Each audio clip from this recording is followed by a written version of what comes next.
Here we are. Not quite sure whether we're actually going out yet. Something appears to be happening.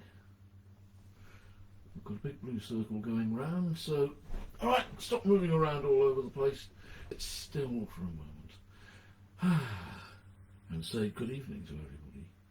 And just warble a bit on the flageolet, I think, while I'm waiting to see if anybody turns up in the next few minutes.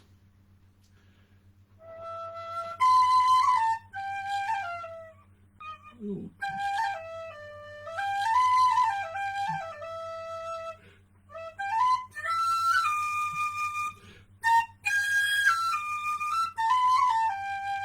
Good evening, Hugh. I'm just warbling away on the flageolet to start things off. Just adjust the camera a little bit so we can get a bit more of it in.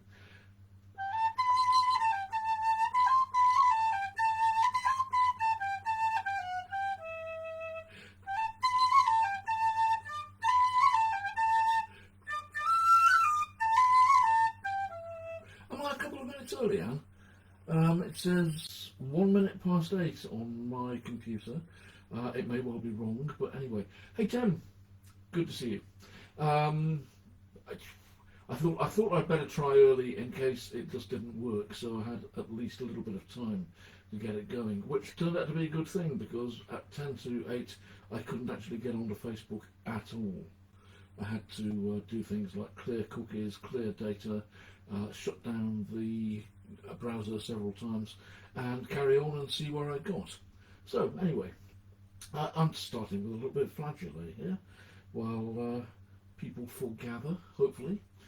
I'm just making a little bit of whistle up as I go along. Oops.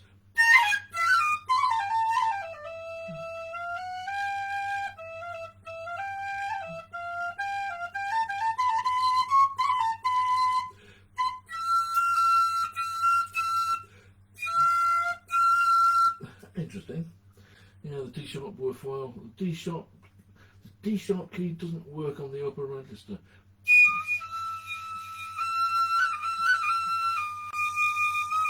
Ah, there it is. There you go, that's fine.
There you go.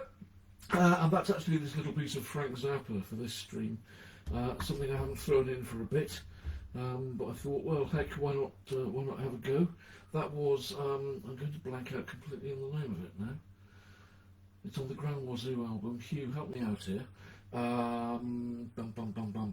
on the second side of the Grand Wazoo album. No, absolutely blank. I'm sure somebody will tell me what it was in due course. But anyway, it was a Frank Zappa piece from the Grand Wazoo, released in 1972, my kind of era. Pete, good evening. Summer, good evening. Summers, Charmaine Summers. Summers, I assume you put your name the wrong way round, so you're actually called Charmaine. So, hi. Right, okay, everybody chatting away. Hello, Nancy, good to see you. Haven't seen you for ages, in actual fact. I think we said hello briefly in Edinburgh a couple of years ago when I, for a change, had some guests, or was it in Glasgow? Hugh, It was Eat That Question. Thank you, Hugh. I should have known that. I just completely blanked on it. Eat That Question was the Frank Zappa number that I just played on a slightly strangulated late 19th century English flageolet, for the benefit of those who didn't get to see it earlier. Wonderful thing. 6 keys, hardwood, mouthpiece made of bone, possibly ivory, but possibly not. Who knows? Right, okay. Work's done. Good. That's what we like to hear. Let's see if we can get a bit of relaxation going. So, starting a sentence with the word "so." What a terrible habit. So you think you can tell? No, let's not do that. You're Charmaine? Okay, I had a feeling you might be. It just looked like one of those inverted Christian names. So, hi Charmaine. Charmaine or Charmaine? Tell me as we go along.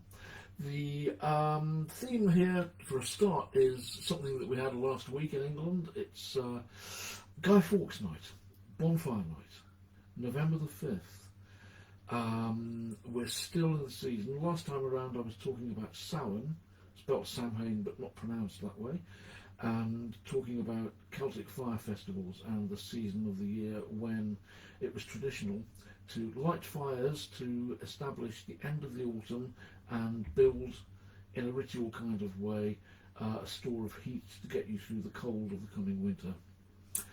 And the thing about England is it has its very own fire festival, which is November the 5th. And it's not a traditional thing, it's not a matter of ritual or anything. Well, it is a matter of ritual. That's the thing about it.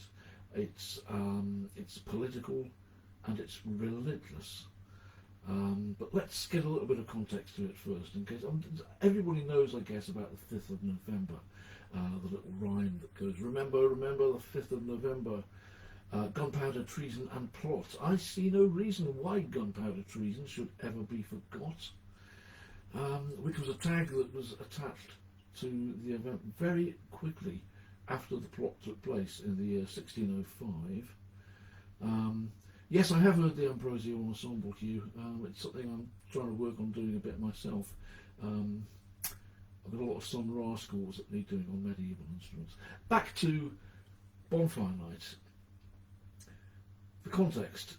In 1603, Queen Elizabeth II died and was replaced as the new monarch was King James VI of Scotland, who became King James I of England, and travelled down to London in great state, creating lots and lots of myths and therefore devaluing the status of knighthood more or less permanently.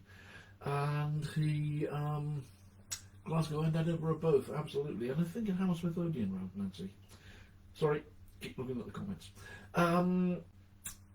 James initially established a policy of tolerance in all kinds of ways, and to the considerably large Roman Catholic community in England, this was seen as a hopeful sign, as a sign that all the fines and impositions, arrests and general persecution that they'd got used to was possibly going to end. To explain why the persecution, let's go back quickly to 1528, when King Henry VIII split with the Roman Catholic Church as run by the Pope in Rome and established a new English church which was a combination of church and state, with himself as the head of both the church and the state. Absolutely unprecedented. Nothing like it had been done before, and there was nothing like it in Europe, I think, ever since, to be perfectly honest. And it put Britain out absolutely in an isolated corner, with everybody else in Europe being Catholic, every other European monarch being told by the Pope to go and attack England and cause all kinds of problems for them. Charming. Okay, fine, got the pronunciation now. Retirement is thoroughly recommended. Yes, I can say that. That'd be nice. So, 1528, Henry broke with the Catholic Church. It's highly unlikely that he did so out of any religious conviction, and we know this for sure because it's there on the English coinage to this very day. If you have a coin handy, an English coin handy, dig it out of your pocket and have a look at it. I have here a shiny 2p piece, minted, it says, in 2016. It says 2016 above the Queen's crown.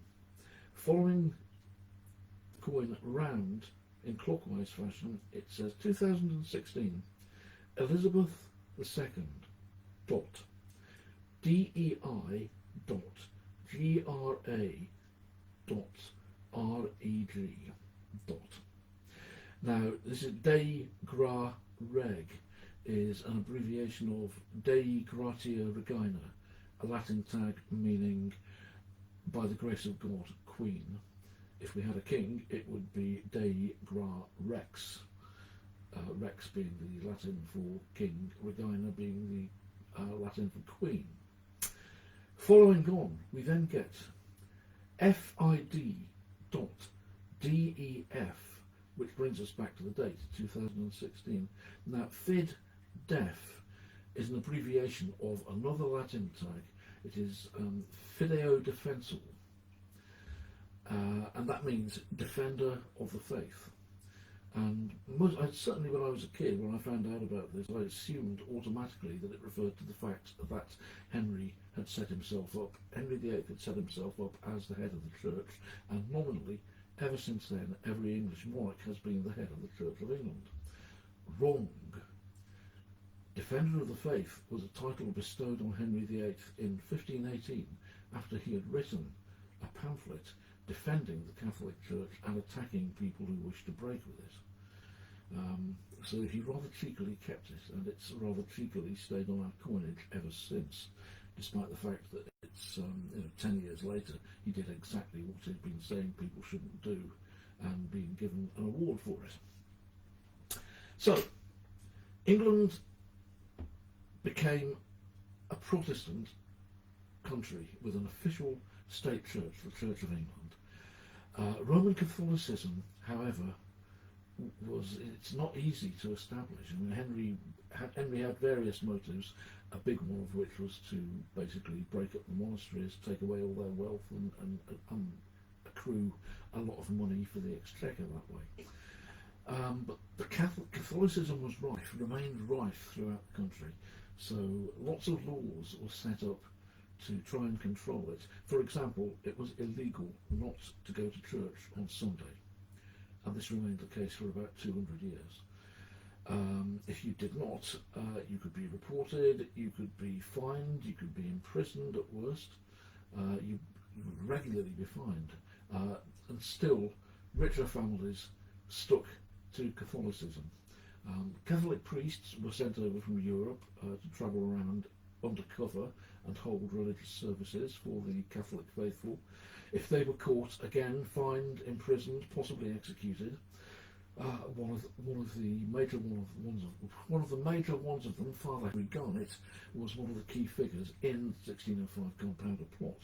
So, Catholicism is it's absolutely a definition of English foreign policy and the English character at this time. The Catholics are the enemies in no uncertain terms. So when a bunch of Catholics, disappointed at the idea that they weren't going to receive tolerance after all, set up a plot to blow up the King, the Queen, the royal family, the House of Lords, and the House of Commons, and most of the peerage of the day at the opening of the Houses of Parliament on 5th of November 1605. This was a big thing, especially because it would probably have succeeded. It is now calculated that the amount of gunpowder there was easily enough to blow up the entirety of Westminster Hall.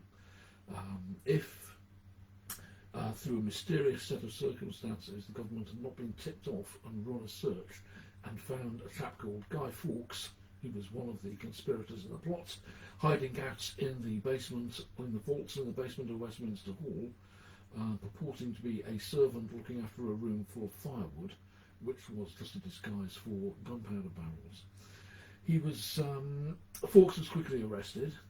The plot was foiled, but the government was in a state of utter panic because it could have succeeded.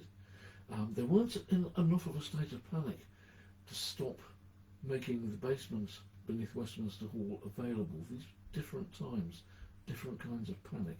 But what they did was enshrine the gunpowder plot and the reaction to it within the English church. This is something that a lot of people, I think, don't know. Bonfire Night was actually a religious day. It was established in the Church of England Book of Common Prayer, and it remained that way from 1605 until it was quietly removed in 1859. Until then, the churches held services on Bonfire Night to give thanks to God for their preservation of the King. Let me just read a bit. I have here an old bit of a Book of Common Prayer. Yes. Almighty God, etc., etc., we yield thee our unfeigned thanks and praise for the wonderful and mighty deliverance of our gracious sovereign, King James I, the Queen, the Prince, all the royal branches with the nobility, clergy and commons of England, then assembled in Parliament, by popish treachery appointed as sheep to the slaughter, in a most barbarous and savage manner, beyond the examples of former ages. From this unnatural conspiracy, not our merit, but thy mercy, not our foresight, but thy delivered us. And therefore not unto us, Lord, not unto us, but unto thy name be ascribed all honour and glory in all the churches of the saints, from generation to generation. Now the generation to generation bit, it was intended, it was deliberately created as a holiday that would exist in perpetuity. People were required to remember. Again, the tag, remember, remember. It's meant to be, and it has, it works. We're still doing it to this day. It's gone through a lot of changes, and we'll talk about some of them in a bit, but I'm waffling away like mad, and it's time to play some proper music, I think.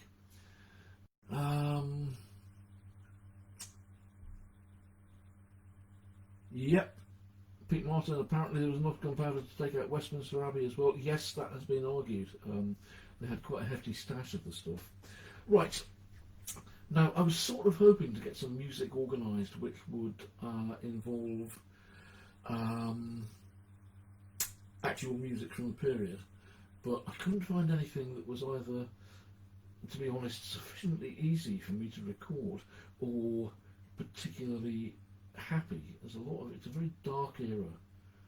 The beginning of the 17th century is a very dark, paranoid era, and a lot of the music reflects it. There's a lot of pain and sadness in the artistic production of the country at that time.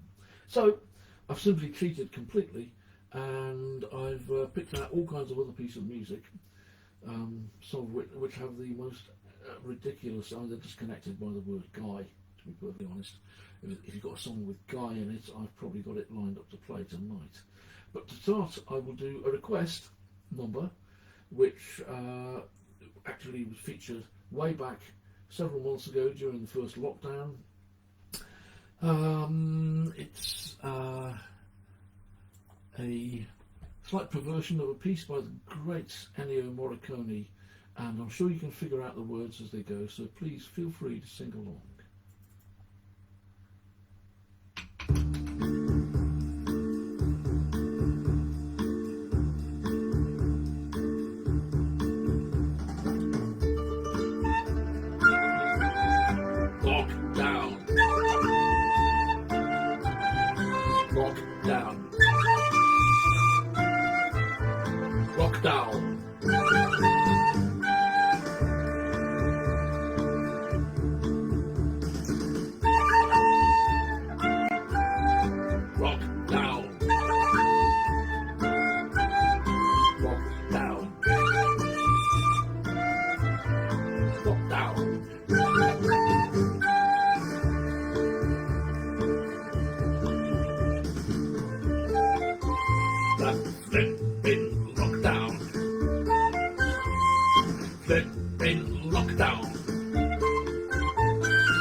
Ennio Morricone, obviously the theme from The Good, the Bad and the Ugly.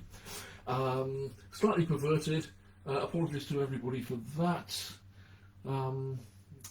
Are you all still here? Because Facebook's now giving me rubbish messages. Terry, good evening. Everything there. Hugh, mint drop. Absolutely. Yeah, John, what was his name? Mint drop. Yeah, Debbie, lockdown, you remember that. Debbie's here. Hi, Debbie. Right, lockdown. Everybody sing lockdown. So, yay. Right. So, the gunpowder plot didn't work. The government made sure that the memory of it was enshrined in church services and in the law.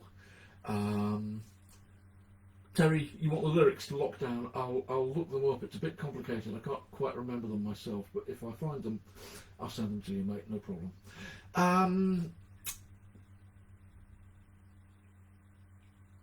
And so it proceeded. In the early years, I've got some notes here, which I should probably refer to at this point. In the early years, the celebrations didn't involve fireworks, nor did they involve burning effigies. Bonfires from right at the start. Again, the connection with the fire festival spirit of the time. Bonfires were lit, and church bells were rung, and that was your celebration for quite some time. It's really only in the later 17th century, after the Restoration, that we get around to that kind of thing. In the meantime, though, there are various early stages.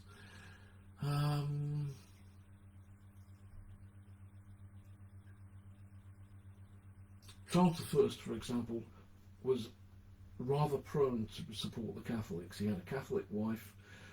He and Archbishop Laud, between them, moved the Church of England in a high church Catholic kind of direction. It was not.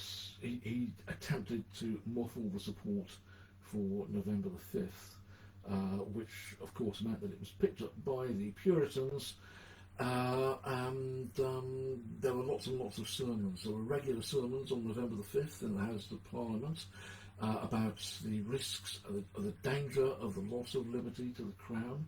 The Crown, for its part, was taking the more radical of the sermonisers and taking them to court. There's one who wrote a very long sermon on the subject who ended up with several parts of his ears removed as a punishment. However, through the 1650s, once the Civil War was over, once we were into the years of the English Protectorate, again there were questions from a completely different point of view. The question then was, did the death of a Stuart king, which had just happened again, which had just happened in actual fact, does the preservation of a Stuart king from death want to be commemorated? However, bonfires were still popular with people. There was a popular level of momentum for bonfire night. It was going on by then. And fireworks. Fireworks had started in 1657. There is a record of college students throwing bangers through the open windows of the Master of Jesus College on November the 5th. And jolly good show, although to be honest, if somebody did that through my windows, I wouldn't be very happy. It was all back in the calendar after 1660. And the first reports we have of effigies being burned occur in the 1670s. There was a march in 1673 when London apprentices paraded a statue of the Whore of Babylon through the streets before throwing it on a bonfire. This may be a connection. I mean, London was in a very anarchic kind of condition at that time, reeling from a massive plague, a huge fire, and mass rebuilding going on. It may be that the more extreme celebration of November the 5th was some kind of offshoot of that. Who knows? I'm speculating at this point. However, major anti-Catholic fire festivals became annual now. Effigies of the Pope and prominent Catholics were regularly burned, but not yet Guy Fawkes. Guy Fawkes is still hiding there in history. there's a lot of politicisation going on because of the Whig Party suspecting Charles II of rank Catholicism. He'd spent a lot of years in France during the Protectorate. His brother James had converted to Catholicism and remained a Catholic, and his wife was a Catholic. So it wasn't popular at all. It became a lot more popular after an extraordinary historical coincidence, which is in 1688, the so-called Glorious Revolution, when James, Charles's brother, who had by now become the Catholic King of England, was expelled. An army was landed in Devon by William III, the Duke of Orange, in the Netherlands, and marched without any opposition at all. James simply headed for the coast, jumped on a ship, went to France, and never came back. The extraordinary coincidence is that William III landed in Torbay, in Devon, on November the 5th. Now, these days, you'd suspect somebody of doing a marketing exercise and going, right, this would be a really good timing, kick out the Catholic king by mounting a coup that begins on November the 5th. But no, they didn't think like that in those days. It was apparently, as far as anyone can make out, it's purely a coincidence. It did mean that together with the prayers for November the 5th, for the preservation of the king from the gunpowder plot in the Church of England prayer book, a thanksgiving was subsequently included for William III and his arrival to preserve the country from a Catholic monarchy. So Catholicism, this is absolutely the defining quality of English foreign policy and history at the time, Protestant or Catholic. Little Protestant country against all the big Catholic countries out there. It settles down after the end of the Protestant Stuart line and the accession of George I, a German duke who was the, I think, great-grandson of James I by his daughter Elizabeth. And he that established a secure Protestant dynasty in England and a succession, and Catholicism became less important, so it began to move on to being more of a party kind of thing. But before we get around to that, time for another piece of music. Terry, I still haven't got those lyrics sorted out. So, Tramaine, okay, go for it. Yep, it'll all be out there on. It'll all go up if it sticks. If Facebook decides to let it stick around, it will still be there. If Facebook doesn't, I will put whatever we have up on YouTube as a separate load and put the link here on Facebook, so you can always catch up. It'll be on YouTube in perpetuity, I would think. Right, another bit of music. Now, I'm going to do another repeat here, because way back, also I think in May, I'm not sure whether it was before we did the lockdown piece or afterwards, but I did work my way through all of Handel's music for the Royal Fireworks, and since we are talking about fireworks night, I thought I'd reprise just one of the pieces, and to make it slightly different, I'll play it on a different instrument, which is this, and it's got to be said, it's a completely inappropriate instrument for it. This is based on a Renaissance recorder design, which by the time that Handel wrote his firework music was obsolete. The recorder had changed to a tapering ball inside. This is more or less conical, produces a quite different, softer sort of sound. Well, I think it does. If you're not a recorder knows, it probably just sounds like yet another Descent recorder played slightly out of tune. So anyway, enough of that. Let's just whip out the... Yep, here we go. The overture to Handel's fireworks music, played on a modern imitation of a Renaissance soprano recorder. Okay, let's go.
go, the first part of the overture to the music for the Royal Fireworks, composed by Handel for an official firework display in Vauxhall Gardens in London in the year 1749, which is about where I'm getting to in my narrative right now.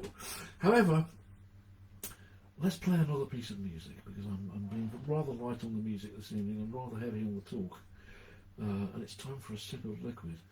The obligatory unusual beverage glass tonight is quite simply, it's a beer glass from the 2016 Birkenhead Real Ale Festival. The last time I think they had a Real Ale Festival in Birkenhead. I have a couple of these, nice little glass. Unfortunately, it doesn't contain beer. I'm staying on the wagon for this one. I've got a hefty dose here of Diet Coke, as usual. Not even a shot of brandy. I could probably put a shot of brandy in. Why didn't I think of that? Anyway, here we are. Cheers, everybody. And another piece of music. If you looked at the header photograph for this stream, you'll have seen a picture of lanterns. There was a little grey lantern on the left-hand side and some lit Martinmas lanterns on the other side. The grey lantern is the lantern which is believed to have been one used by Guy Fawkes when he was hiding out underneath Westminster Hall in November 1605. It's a dark lantern, which means that it would have had a window of horn in front through which the light shone, but it also had a cylindrical inside which could be rotated so that you could hide the light if you wanted to obscure yourself in the darkness. So it's a dark lantern, which made me think of an old jazz standard, which I could have a go at. I'm going to have to take my hat off here for a moment. Oh, I feel quite naked with that, isn't it? There we go. Hat on, and this is an old... it's got nothing to do with fireworks or Guy Fawkes or Catholics or anything like that at all. I'm simply picking songs that have approximately relevant song titles. So let me just dig out my folder here, and we will go with this. I'll just slightly alter the music, just in case I need it. Do I need it? It's there if I need it. Right, okay. This is an old number by Benny Carter, recorded by Miles Davis and Don Coltrane, amongst others. And it's called When Lights Are Low. See what I did there? Right, okay, moving swiftly on. Let's find the music.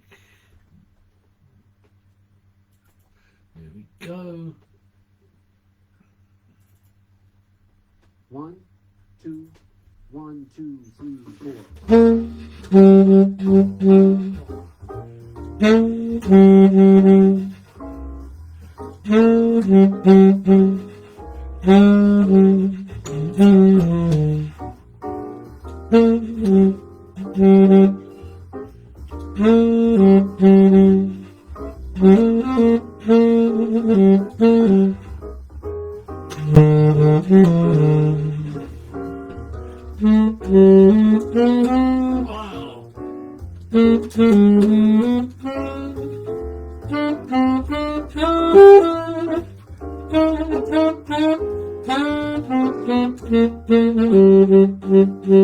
Sorry about the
Okay, a more sudden ending than I was expecting, but there you go. That was When Lights Are Low, or when you're marching through the depths of Westminster Hall with your dark lantern in 1605.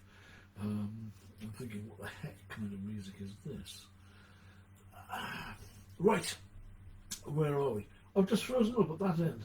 Is it just you? Right, nothing from the pound shop this time. No glass from the pound shop. Right, still here. Rupert, you're here. You've de-reserved the computer. Fantastic. But you're freezing. Am I freezing? I don't appear to have frozen, I think. Pete, apart from the reed, is the Stormtrooper plastic? Yes, it is. It's entirely plastic. It weighs, you can kind of hold it in 2 fingers. Weighs absolutely nothing. Weighs about half a kilogram, I think. Very, very light indeed. Hugh, great tune, absolutely. One of those mild 1950s tunes, I think, or from the Prestige, those Prestige twofers. It's all part of that kind of gig. So yeah, the Stormtrooper it's plastic reeds, plastic covers, plastic mouthpiece. It actually does come with a plastic reed as well, but I didn't like it, so I use a very light #1 cane reed, because it doesn't work well at all if you use stronger reeds. I normally would use a #1, but you have to figure out. It's taken me some time to figure out how to actually play this thing so that it works properly. And there are certain little things like that that you have to do. It prefers it to a mouthpiece, it prefers a very light reed, and it prefers you not to actually stab your fingers down, as saxophonists tend to do. We tend to slap the keys shut. It doesn't like that, you know, just move your fingers gently. Right, okay, let me just once again remove my hat so that I can get the strap off. There we are. It's all right, my hair was cleaned before we started this, so you don't have to be shocked by appalling dirty hair or anything.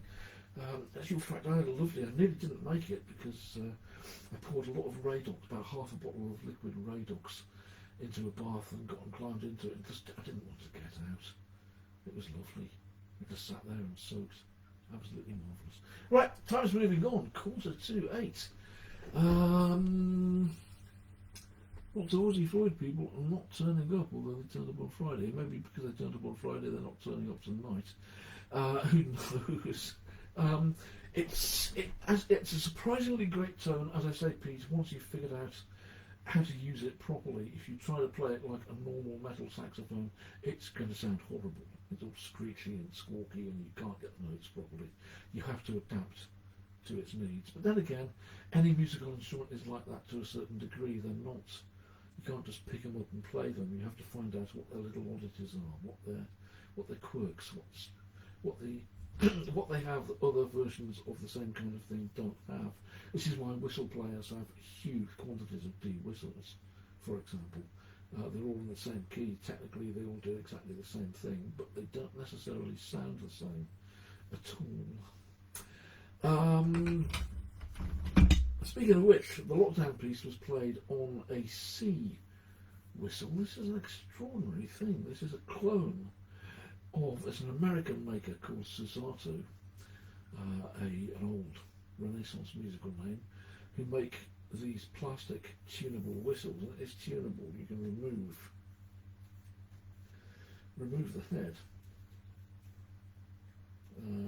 It's got a grip up there, and you can actually flatten it by quite a considerable degree if it's blown sharp in a hot room, for example, which is a tremendous advantage.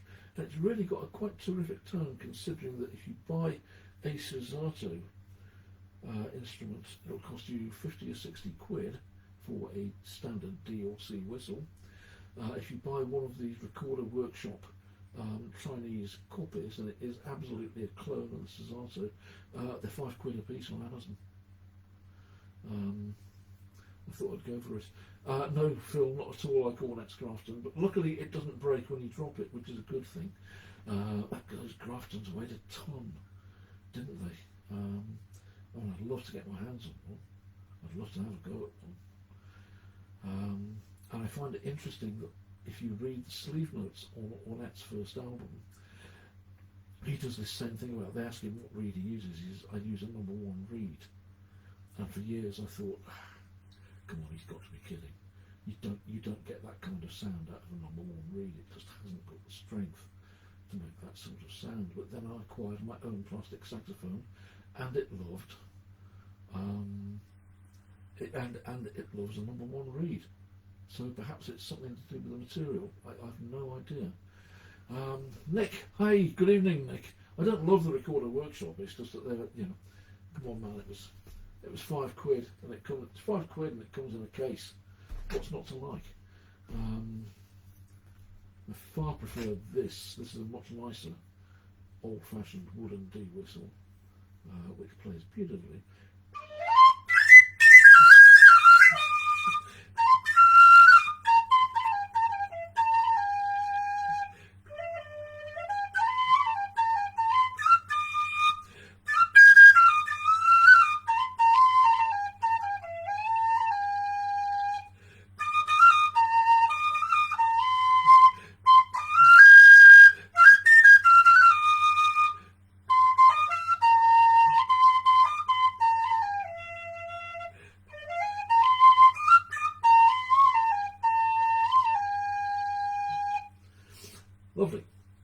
Lovely, nice clear sound, a little bit husky, decent intonation.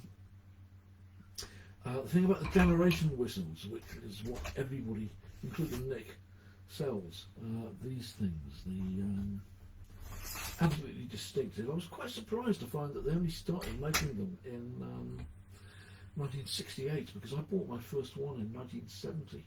I thought they'd been around for years, but in actual fact they were quite new then. But they are the standard kind of penny whistle.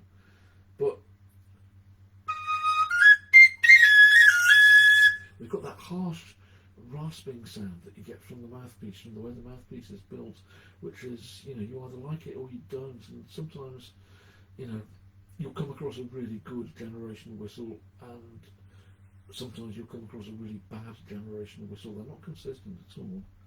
Right, anyway, moving swiftly on, I'm still only in the 18th century, when the bonfire night is becoming more about spectacle. You've got things like, exactly, the music for the Royal Fireworks. You've got a big party, a big organised firework display.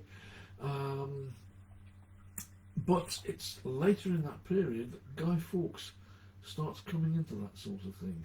He's on the bonfires as a burnt effigy, burned after being paraded through the streets alongside the Pope and the Devil.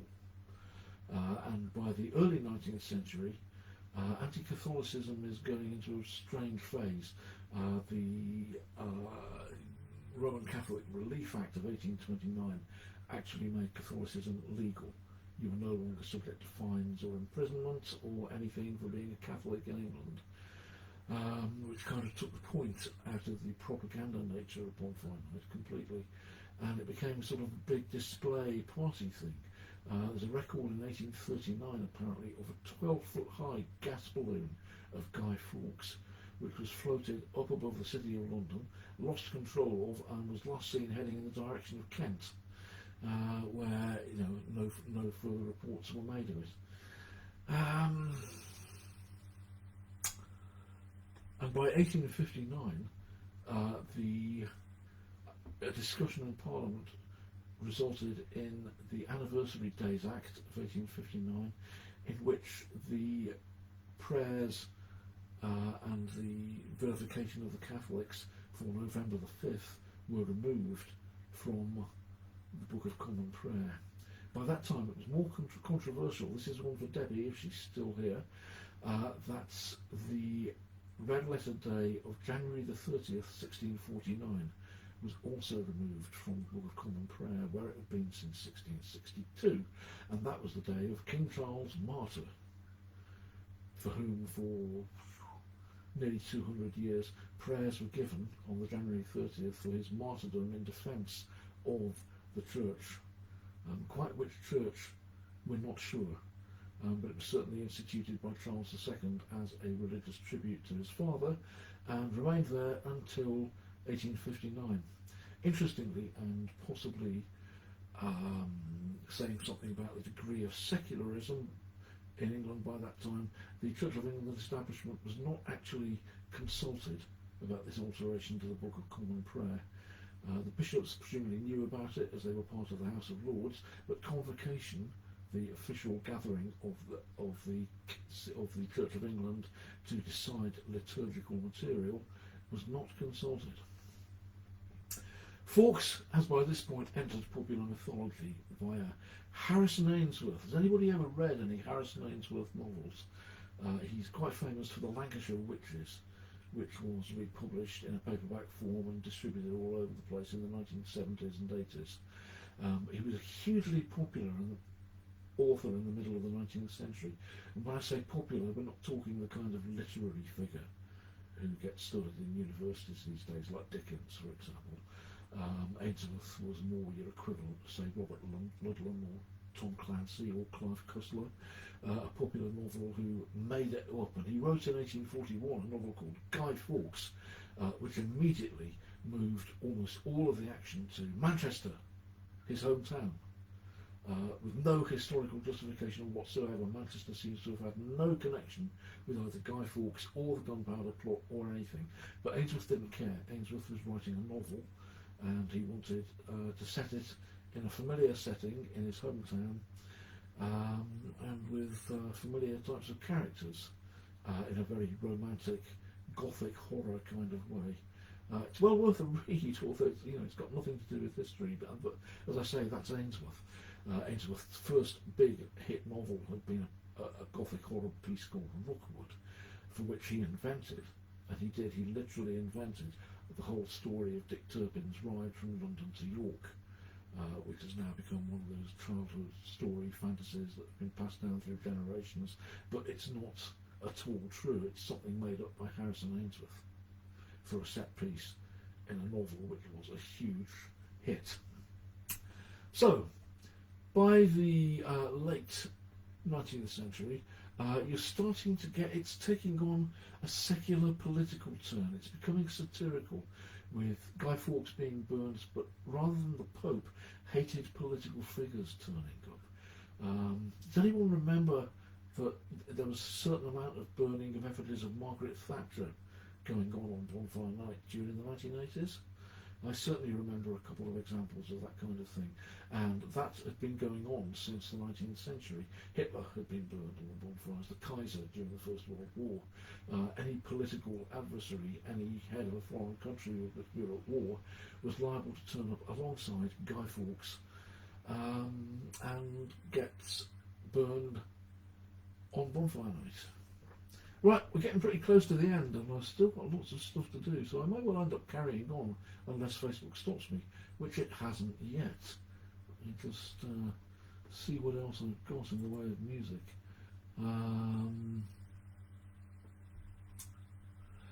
Okay, I'm going to sing this one. This is a great time for everybody to go and get a cup of tea or to say, right, it's been great, Mike, fantastic, yeah, lovely, see you next time, I'll watch the end on the catch-up, etc. I wouldn't blame you at all if you did, but I just fancied singing this one, mostly because I can't, but what the heck.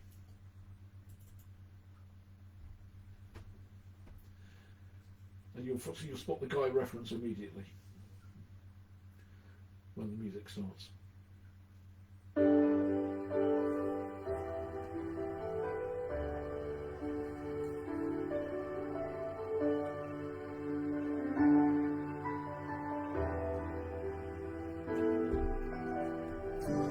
I was dreaming of the past,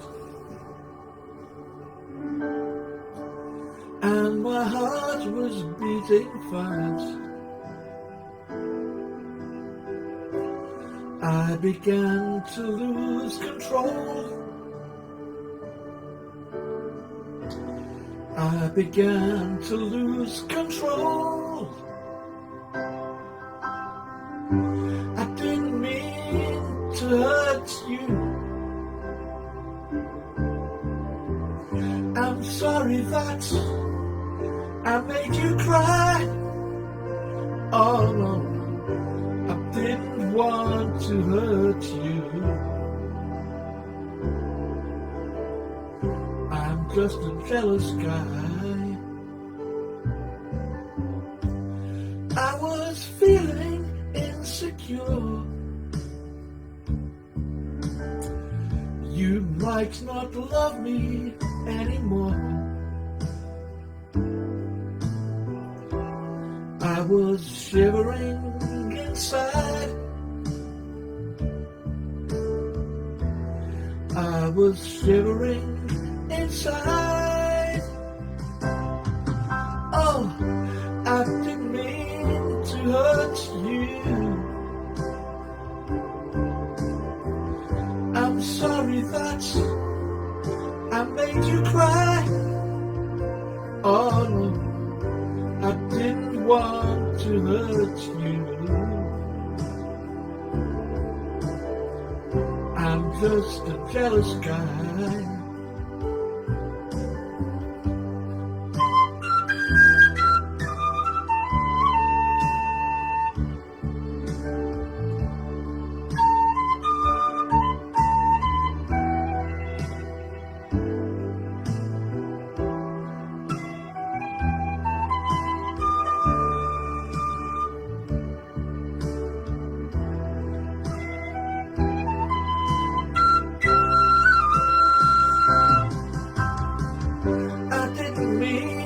To hurt you.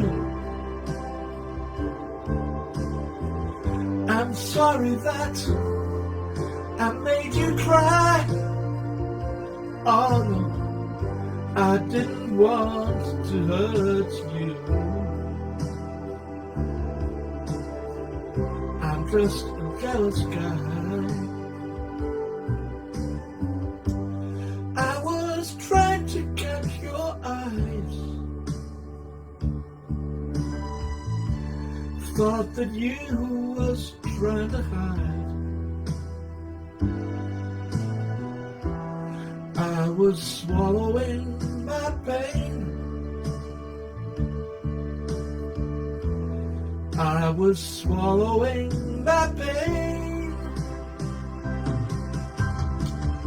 I didn't mean to hurt you. I'm sorry that I made you cry. Oh no, I didn't want to hurt you. I'm just a jealous guy.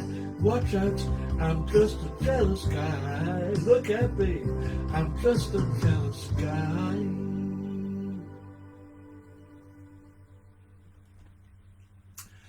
Right, well, perhaps I should apologise for that, but on the other hand, I quite enjoyed it, and hopefully it didn't drive all of you away. I'll soon find out when I have a look.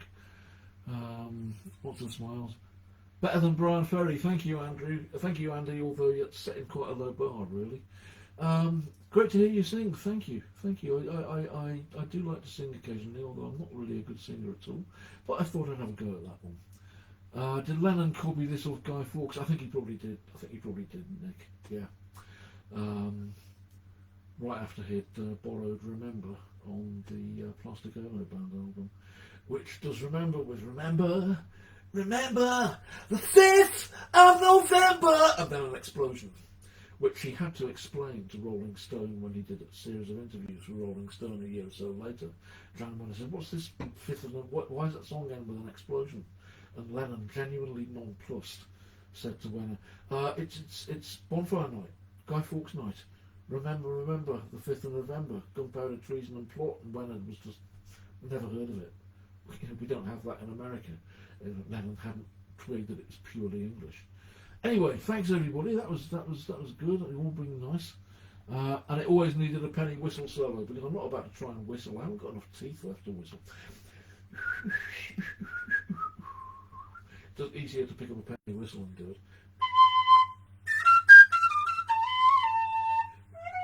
Anyway, moving quickly on, because we're now at 1 minute past 9, but I haven't quite got us up to the 20th century yet. And the big definition of the 20th century, the late 19th century, the early 20th century, is that Bonfire Night becomes a thing for the children. It stops being so much an object of political satire, although, as I said, we get effigies of hated politicians and unpopular leaders turning up.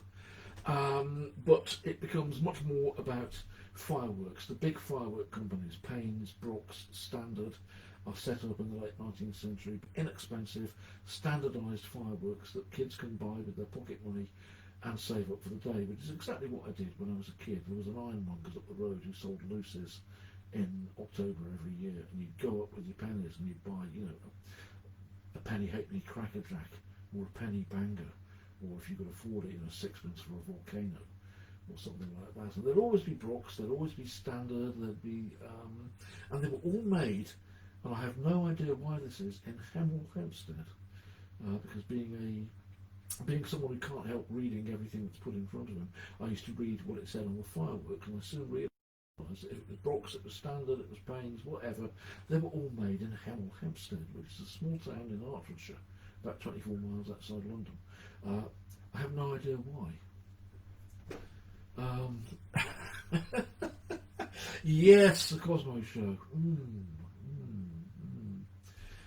Yes, well, I know what you're talking about, and you know what you're talking about, and nobody else does, and we'll probably leave it at that. So yes, in the 20th century, it becomes about letting off fireworks, cheap fireworks, a kid's holiday party that happens. There's no church remembrance anymore, there's nothing official left about it, but the fire festival carries on. Meanwhile, sticking this in, just to finish things off, I did mention Martinmas. Martinmas comes up on Wednesday, on November the 11th, and is the German fire festival. It's a festival for which children go out and play, go and make lanterns, basically, make autumn lanterns. You'll see some samples on the picture at the top of this event. Glass lanterns with autumn leaves, formal autumn leaves inside them. And parade around the streets and sing songs about Martinmas. This was also a festival in England, but it was basically wiped out by the bonfire night celebrations, and we haven't really observed it for a very long time. Now, if I can find it quickly, I do have a little tune tucked away here for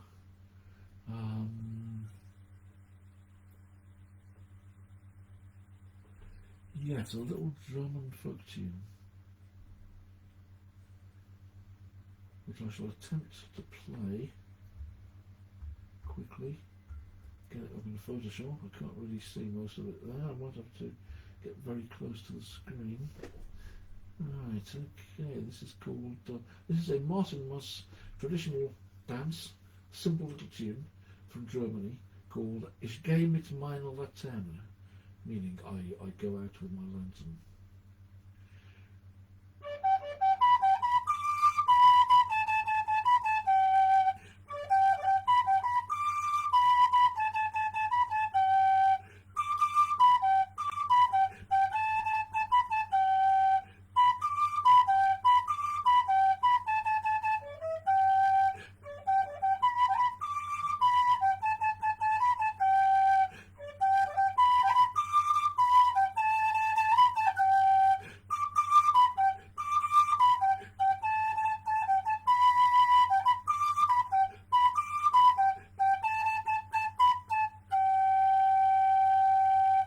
Which can be repeated over and over for as long as a procession through the streets take. A simple dance type song, coming back to something I've mentioned in earlier streams about how dance tends to be, it's based on small repetitive units, so that you can just play it over and over and keep it going for as long as the dancing itself is required. Which sort of brings me near to the end of the spoken material. I'm sorry, it feels like there's been an awful lot of waffle. Let's see what we've got here. Pete like rip raps. Rip raps. What were rip raps, Pete? I'm thinking of jumping jacks which were tied up in a bit of thread, so that when you lit the blue paper they basically snapped and jumped all over the place. Highly dangerous, highly unreliable. I liked all sorts. I just loved that process of buying loose fireworks and saving them up. I every year now, fireworks are going off for days before and in some cases days after bonfire night, and I don't see why. Why do people do that? It was a lot of fun saving those fireworks off and having a great big blowout of whatever you've been able to accumulate on the night in front of the bonfire. In my case, eating my mum's homemade parkin, which was a treacle and oat cake, absolutely thick. You had to eat it fresh. By next day it was like rock. You could beat people up with it. Similar to the jumping jacks. Right, okay, I thought that might be the case. Right, I tried to make it interesting, Nancy. I don't know whether I managed to make it fun or anything, but I certainly do try to make it interesting. So I'm glad you enjoyed it. And I'm going to wrap up now with one last piece of music, because we haven't really got properly into, apart from Jealous Sky, we haven't really dug properly into the pop music repertoire of the time. So here's the male version of a song which is, the female version of a song which is much better known by its male version, from Motown. This was a hit for Mary Wells. Now I have to keep talking for another 5 seconds because it's a karaoke track, so and here we go.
Smokey Robinson's song My Guy, rather better known as My Girl by the Temptations.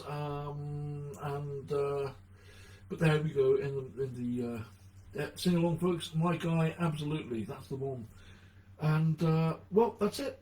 Thank you. I'm going to go and find something to eat. Well, I don't have to find something to eat. I know exactly where it is.